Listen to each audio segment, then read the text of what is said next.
transférer Mikotadze. Est-ce pire que vendre Fofana? Tout le monde dit oui.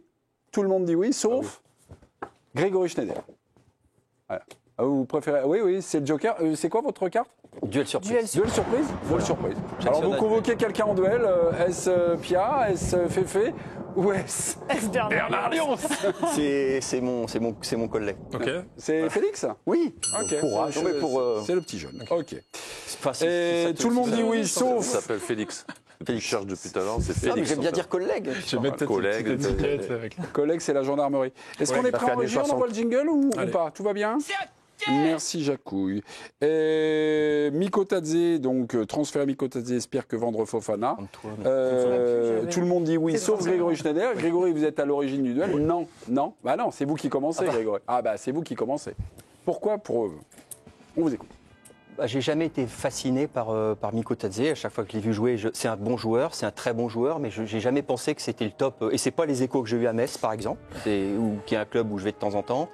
C'est pas ce que j'ai cru non plus constater. Et je pense que Fofana, lui, c'est un joueur qui peut se retrouver dans un top club très rapidement. Donc, si vous voulez, peut-être c'est dur de perdre Mikotadze parce que c'est ton buteur, ceci, cela, évidemment. Mais dire c'est pire de perdre Mikotadze Fofana, je trouve que c'est quand même poussé un peu loin. Fofana, il est pas interdit de penser que c'est la très grande classe. Ok. Félix Roy, vous avez la main, vous avez 30 secondes, défendez votre argument. Alors, effectivement, Fofana va se retrouver dans un top club, c'est con, ce sera pas le tien. Donc en termes de calcul, c'est un peu compliqué. Si on parle de finances, c'est très très inquiétant pour l'Olympique Lyonnais, mais enfin on n'est pas inquiet depuis aujourd'hui. Si on parle d'humain, l'histoire est catastrophique puisque c'est le 4e rendez-vous manqué entre ce garçon et son club de l'Olympique Lyonnais. Mikotadze, effectivement, tu peux le faire partir là, les conduire une nouvelle fois, mais la grosse vente, ce sera Malik Fofana. Et le fait que l'OL soit contraint de prendre cette décision parce qu'à ce prix-là, Fofana trouve pas preneur, on verra comment ça se passe dans les 3 jours. Je suis encore plus inquiet qu'avant. Merci beaucoup, Félix, vous devenez un peu plus ponctuel, c'est très bien. Espère que devant Fofana, tout le monde a dit oui, et notamment Félix, il a dit non. C'est Grégory Schneider, compte Twitter de l'équipe du soir. Président, à vous de jouer. Moi, je suis plus sur le oui aujourd'hui. Je trouve que Mikotadze a montré quelques belles choses avec Lyon sur la saison dernière. Des coups. Des jolis coups, ouais, mais bon, là. Mais, mais après, je me dis que si tu vends aujourd'hui Mikotadze, je pense que tu as quelqu'un peut-être derrière, non? Tout le problème. Alors, ça me paraît surprenant que, même s'ils ont besoin énormément d'argent, Fabrizio Romano avoir des idées sur quelqu'un quand même. Fabrizio Romano a dévoilé hier soir. L'OL se renseigne sur l'attaquant de l'Inter, Mehdi Taremi, le patron du recrutement. Mathieu Louis-Jean a confirmé ce soir ces discussions. Le transfert ou le mouvement sera envisagé entre 2 et 3 millions d'euros. Non, voilà. Parce que la problématique, pour rebondir sur l'interrogation de Jo, c'est qu'en fait, ils ont pris des engagements devant la DNCG, les nouveaux dirigeants, enfin les nouveaux anciens dirigeants de l'Olympique Lyonnais, notamment de boucher un trou de 40 millions d'euros. Donc Mikotadze, c'est absolument pas prévu de le vendre, mais comme ils ont l'occasion, l'opportunité de le vendre et qu'ils ont pris des engagements, je veux dire, à un moment, entre un choix d'équipe et un choix de club, tu es obligé de faire un choix de club. Et c'est pour ça que je trouve que c'est pire que de vendre Fofana, parce que quand tu es sur ta construction d'équipe, et il y a toujours l'horloge, parce que ça c'est très important, en 72 heures, il va falloir te retourner très très vite. Et tu ne vas pas retrouver du premier choix. Et le problème, c'est que Mikotadze, c'est le choix numéro 1, mais il n'y a pas de choix numéro 2. Non. Si tu avais encore la Casette, parce que tu fais partir la Casette, tu soulages financièrement le club, parce que là aujourd'hui, c'est l'Olympique de Marseille, tu repars avec Mikotadze, un jeune derrière, machin, ça peut le faire. Fofana, c'est un poste particulier, effectivement, c'est un joueur hors norme, et tu prends le vendre beaucoup plus cher. Pas tout de suite. Mais là, moi, j'estime que c'est une vente forcée, et donc problématique. Mais en plus, Mikotadze, tu l'as construit.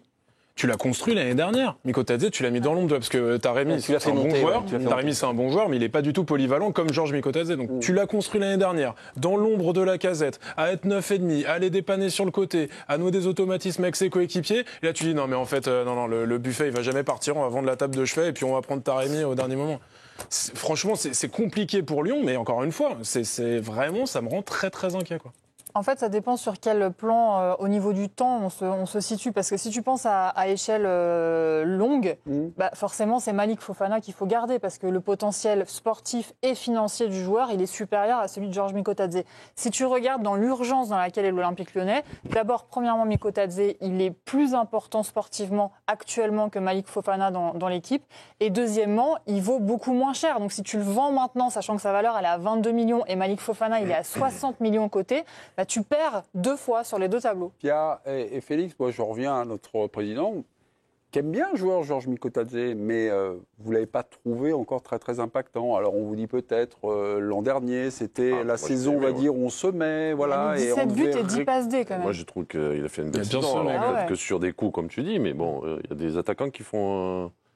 Qui pèsent sur tout un match. Ah, pardon, Moi, je alors pense j'ai que pas lui, il compris avait- votre propos, je suis désolé. Lacazette. Non, j'ai pas compris, Ouais. je pensais que vous en vouliez un petit peu plus de Mikotadze. Ah non, voilà. moi je Non, pense qu'il peut en faire plus, oui. Oui. Mais par contre, je trouvais qu'il était sur la bonne voie. Et il faisait du bien à Lyon.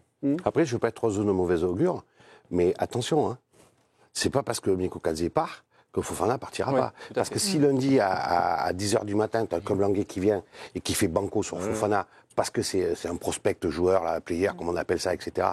Je suis pas sûr que Lyon, ils disent, ah non, on a vendu Mikotadze, au revoir, merci à Harry Buffet. Je suis Pas pas sûr. fromage ou dessert, Mais ça peut je- être les deux. Je suis pas sûr de ça. Il a raison. Là, ils Parce sont qu'ils mal sont dans barrés. des par Et contre. le symbole que tu donnes à tes financière. supporters, à ton vestiaire, il est compliqué aussi. Bernard connaît par cœur le coin. Quand Lyon est en cure d'austérité, ils se recroquevillent sur eux-mêmes. C'était le cas au moment du nouveau stade. Ça avait fonctionné. Là, le message que tu envoies au peuple lyonnais, puisqu'il faut utiliser l'expression, franchement, il est contrasté. Tu as fait Oui, revenir ça, oui, l'enfant. Oui, du mais ils n'ont pas le pays. choix. Oui, mais Ils ont pas le choix. Non, mais le storytelling. On n'a pas le choix, ça ne marchera pas 5 transferts Ouais, non mais plus. Quoi. le D'un moment, storytelling, c'est quand même de dire on était en Ligue 2. Oui, oui. Bah, c'est Voilà, pas le ça, storytelling. l'histoire. Non, mais C'est ouais, pas un storytelling, c'est pas c'était storytelling, une donc tu réalité. peux encore faire valoir Enfin, le si fait que tu as sauvé la la place en Ligue condition 1. pour survivre, c'est vendre Mikotadze et Fofana, c'est plus grave qu'on ne le pensait quand même. Mais c'est Mais grave. c'est très grave. C'est Non, grave. mais qu'on ne le pensait, parce que sur les 40 millions, Mikotadze plus Fofana, c'est beaucoup plus que ça. Écoutez, il y a quoi il y a entre les 100 millions de garanties et les 100 millions dans les caisses, ils ont dû abonder 200 non, mais millions. c'est On pas- parle faut quand même de trouver ces 40 sommes-là. millions Donc d'ici là. je pense qu'à un moment donné, et là c'est des joueurs si tu fais l'un transfert plus l'autre, c'est jamais que 60. Enfin la situation est aussi grave qu'on le pense. Ouais. Il faut juste espérer pour l'OL que le centre de formation se Des renforce. mecs, ouais. Parce que là, tu peux aussi avoir. Je ne connais pas l'état du centre de formation de façon très exacte de l'Olympique Lyonnais, mais traditionnellement, c'est un club qui s'est quand même toujours s'est régénéré, ouais. en sortant des joueurs géniaux, pardon. Et donc là, on peut espérer qu'il. Aussi. Ouais. Aussi. Oui. Parce qu'il y en a eu plusieurs. Tout va très vite Quelques-uns. dans le foot et en période de mercato, là c'est carrément Star Wars. Hein. C'est le Faucon Millennium, on passe en vitesse lumière. Nouvel exemple, aujourd'hui conférence de presse, Paulo Fonseca, questionné par Hugo Guimet. Écoutez cet échange avec évidemment Malik Fofana, Georges Mikotadze. Fonseca. Est-ce que Malik et Georges seront sur le terrain dimanche contre l'Olympique de Marseille? Je pense que oui. Je suis à préparer l'équipe pour faire jouer les deux joueurs. Je ne sais pas qu'est-ce qui va passer final à le moment de le jeu. Mais je suis à préparer le match pour faire jouer les deux joueurs. Voilà, c'était cet après-midi. On apprenait ce soir donc que Mikotadze prend la direction de Villarreal. Information l'équipe, 35 millions d'euros et le montant du transfert, 35 millions, bonus compris. Ouais. Bah, Francaise a piqué un phare aujourd'hui, mais comme tous les entraîneurs de Ligue 1 pourraient le faire, en disant pourquoi ça s'arrête pas, la période de transfert s'arrête pas le 31 juillet en fait. C'est-à-dire que là, ils sont tous dans des situations pas possibles, ils savent pas qui ils vont mettre dans le terrain dans 24 heures, ils savent pas. Et Francaise disait un vrai truc, il dit je vois pas ce qu'on perdrait à arrêter le 31 juillet. C'est-à-dire que tous les mouvements qui sont précipités à la fin seraient avancés d'un mois. Et très franchement, pour les entraîneurs ou pour la construction d'un groupe, pour les techniciens, c'est l'enfer. Greg, C'est masquer l'incompétence des dirigeants. Parce que Oui, c'est vrai. Oui, je vois pourquoi tu. Parce que les dirigeants, ils construisent une équipe et disent on va marcher comme ça. Et puis ils arrivent au bout de la deuxième, troisième journée, ils sont aperçus que vous avez fait une boulette, 2 boulettes, 3 boulettes, et ça finit en panique deal. On fait tout et n'importe quoi sur la ferme. Et c'est vrai qu'il faut vraiment avoir une pensée pour tous les techniciens, parce qu'avant d'être des entraîneurs, ce sont des techniciens du football. Je veux dire, tu fais une préparation physique de 6-7 semaines, tu fais des 5-6 matchs amicaux, de machin, truc et tout.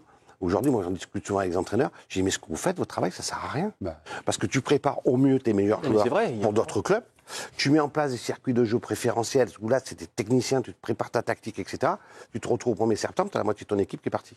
Je suppose que l'animation offensive, par exemple, de l'Olympique Lyonnais, elle est faite autour de Mikotadze, qui n'est pas exactement le même profil que Lacazette, avec un Fofana, etc. Tu te retrouves, tu n'as plus personne. T'as même des trucs un peu durs, c'est-à-dire que t'as des joueurs qui vont flamber sur 1 ou 2 matchs, qui vont attirer par exemple le Paul. Le Paul ou Sinayogo, ils mettent un pion, tout de suite, ça se cale parce que c'est pour eux, imaginez ce que ça veut dire pour Angers ou. Je sais que tu n'aimes pas non plus Greg. le Paul, parce que tu n'aimes pas les joueurs. En fait, ça fait quand même 6 mois qu'il flambe, le Paul. Oui.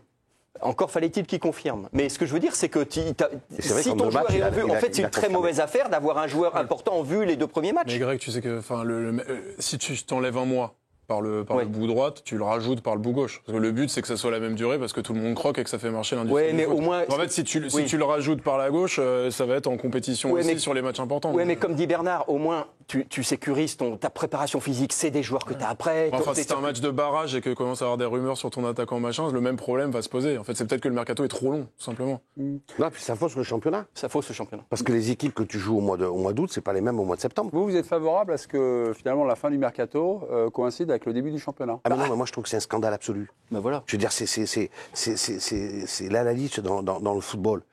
Moi, je suis pas un vieux réac, un conservateur.